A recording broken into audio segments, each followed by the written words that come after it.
Ang pag-ibig hindi raw dapat sa pilitan. Pero mayroong mga tao na ito'y pinipwersa sa pamamagitan ng gayuma. Naniniwala ba kayo sa gayuma? Bagay na hindi sinasang-ayunan ng simbahang Katoliko. Nakakatakot, hindi ba? Pero totoo ba ang ritual na ito at ano ang epekto ng gayuma? Narito ang kwento ng ilang nakaranas ng sinasabing pinilit na pag-ibig. Kayo na ang humusga kung maniniwala kayo sa love magic.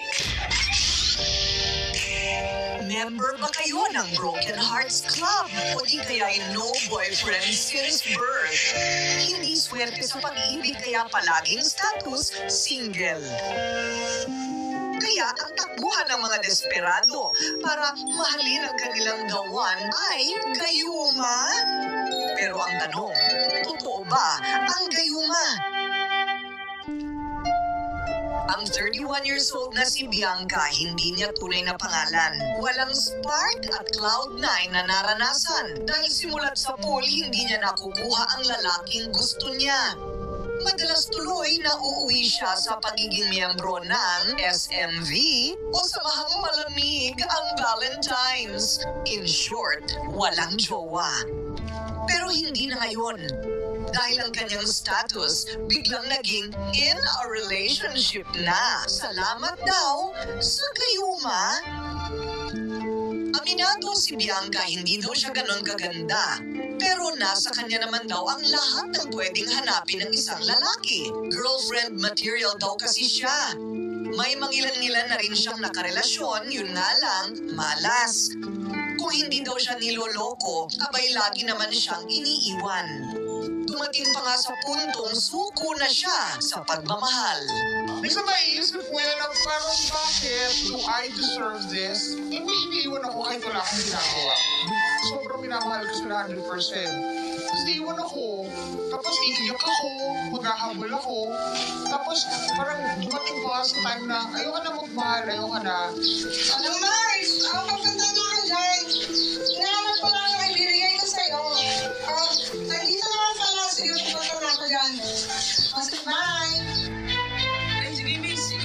2021 ang makilala ni Bianca ang isang lalaking gumising sa kanyang natutulog na puso. Siya na ang kanyang Mr. Dreamboy, gwapo, matipuno, at mabait. Yun nga lang ang siste, hindi siya ang type. Pero si Bianca, sige pa rin sa pag-aura. Lahat ng effort ng pagpapakyut at pagpapapansin, ginawa na. Kaso, deadma pa rin si Boylet. Hindi pinagluto pala ka ng ulam. Ay, thank you Pero, sorry, kakakain ko lang din At saka, manok pala yan. Allergic ako dyan Pasensya na, sa ibang araw na lang. Friend zone agad si Bianca. Dito na pagdesisyonan na niya na gumamit ng ipinagbabawal na teknik, ang gayuma. Dumating ako sa point na, sige na nga, I will try this para lang mahalin ako. Pwede kang mahalin ng tao nang hindi ka nag-behave. Pwede kang i-appreciate ng tao nang hindi ka naghahabol sa kanya. Pero kasi ang ginamit, gumambot yung loob niya sa akin, hindi niya na ako natitiis. Yun nga, naging expressive na siya sa mga tao. Buong pagmamalaking iflinex ni Bianca ang mga gayuma na ginagamit niya para makuha ang pag-ibig na inasam-asam mula sa pinakamura hanggang sa pinakamahal. Ang isa pa daw dito, nabili niya ng humigit kumulang 20,000 pesos. OMG, worth it ba? Eto, pampaamo yan. Pwede mo yan gamitin sa kahit kaninang tao. Kung gusto mo, umamo sila sa'yo, sumunod sila sa'yo. Tapos ito yung pampatawag. Halimbawa, magkaaway kayo. Ito lang gagamitin mo, lalapit siya sa'yo. So ito, yung aamo siya sa'yo, tapos maganda ka sa paningin niya. Ito naman to, itong dalawa. Ilalagay mo siya sa ear, sa eyes, sa eyebrows, sa lips, ganyan. Tapos, pag naamoy ka, ikaw yung ang ganda-ganda mo. Eto! Naka-concentrate lang siya sa'yo. Siyempre, meron kang paglalagay niya. Hindi, malapit na gumamit ng gayuma si Bianca na dating naghahabol, ngayon siya na ang hinahabol. Ang dating hindi pinapansin, ngayon siya na ang center of attraction. At ang dating sumuko at isinumpa na ang pag-ibig, ngayon ay malapit ng sumumpa sa simbahan para sa panghabang buhay na pagmamahalan. Yun daw ang naging bisa ng gayuma sa kanya. He wants to marry me. Gusto niya na akong pakasal. Lagi niya sinasabi sa mga tao, Mrs. ko, yung gano'n. Tapos, kahit sa mga friends, kamag-anak niya sinasabi, Mrs. ko to. Kung subok na ni Bianca ang gayuma, ang nakilala naman naming si Julia. Hindi rin tunay na pangalan. Pinag-iisipan na rin na sumubok sa gayuma. Pag-amin ni Julia, 5 taon na ang nakakaraan simula nang hiwalayan siya ng kanyang mister at ipagpalit sa ibang babae.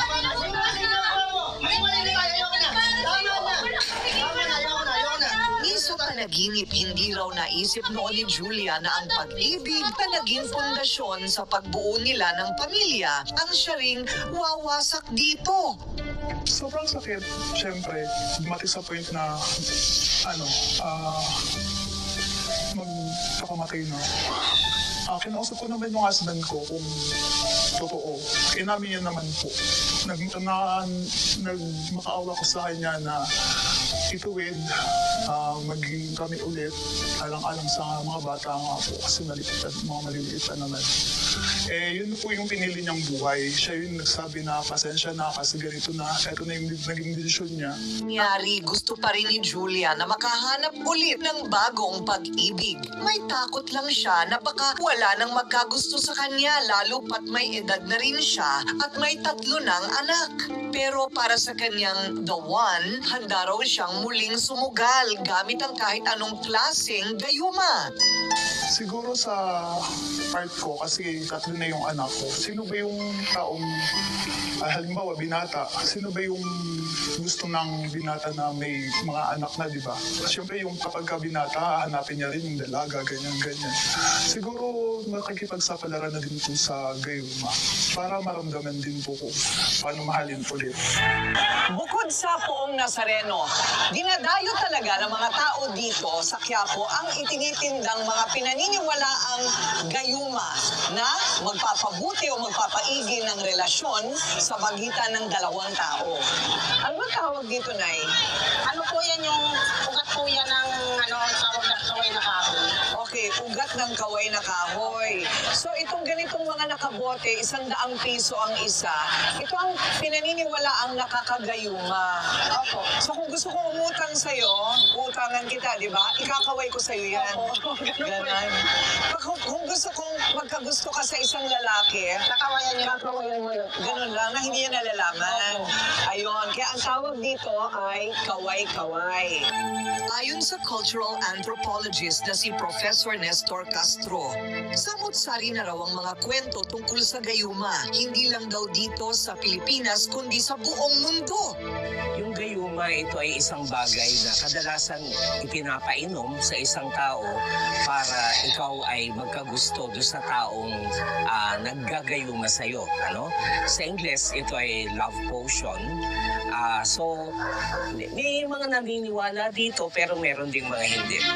Pero kung si Professor Castro ang tatanungin, ang pag-ibig ay hindi dapat pinaglalaruan at wala ring sapilitan. Sagrado dapat ang pagmamahal at hindi dapat gamitan ng gayuma o salamangka. Sa akin palagay, dapat ang pag-ibig ay tao sa puso ng 2 partido. Hindi po pwedeng yung isa lang nagmamahal, yung kabila ay napilitan dahil siya ay tinutukan o kaya ginayuma. Napilitan dahil siya ay tinutukan o kaya ginayuma. Kung gayuma rin lang ang pag-uusapan, eksperto daw sa bagay na yan ang 32 years old na babaylan at tubong sikihor na si Nikki. Ang kanyang kaalaman sa paggawa ng gayuma, namana pa daw niya sa kanyang mga ninuno. Ang paboritong gayuma na madalas niyang irekomenda sa kanyang mga parokyano, tinatawag na glamour potion. ito yung mga pampaganda. Pa-sweet nga lang, kumbaga. So, ito yung ginagtawag namin din iba is glamour potions. So, gaganda ka sa paningin ng tao. Para ito sa mga taong single, naghahanap ng katuwang sa buhay, ng boyfriend, ng lover.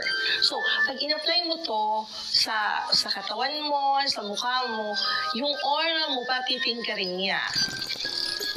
Kwento ni Nikki, hindi na raw niya mabilang kung ilang tao na ang lumapit sa kanya para magpagawa ng gayuma. Ang kanyang mga homemade gayuma nagkakahalaga mula 3,000 pesos hanggang 20,000 pesos. Pero paglilinaw niya, hindi lahat ng gustong magpagawa sa kanya ng gayuma ay ginagawa niya dahil natatakot din daw siya sa balik ng karma. Ako yung nagbenta, ako yung gumawa, ako yung nag-enchant, energy ko nandun. And siya din yung gumamit. So, kung pinilit niya yung tao na yun, so of course, sapilitan yun. So, it's against human rights, kung sa batas pa natin sa tao. And it's against the divine law din because it's a cheat eh. So, anything na gumagamit ng ganyan is merong balik, may bad karma yun. Ang karma nun, syempre pagbabayaran mo yun. Sa mga naniniwala sa gayuma pero wala namang budget na magpagawa kay Nikki, isang love potion ang kanyang isinare sa Rated Corina na ang mga ingredients makikita lang daw sa ating kusina. So, ang tawag sa potion nito, most basically is Panchamrit love potion. This is an Indian love potion. Ang gayuma nito or love potion nito is to invoke sweet thoughts in another or from the person na gustong yung mga makakaamoy nito, ng samyo nito sa paligid mo. So, magaan yung loob nila sa'yo. Ang pinili ko ay ang samyo ng lotus flower. Lotus flower is a symbol of prosperity. Tapos, lalagyan natin siya ng balete for protection. Konti. So, ito is ang cardamom. At ito naman ang cloves. Ginagamit natin yan sa pagluluto.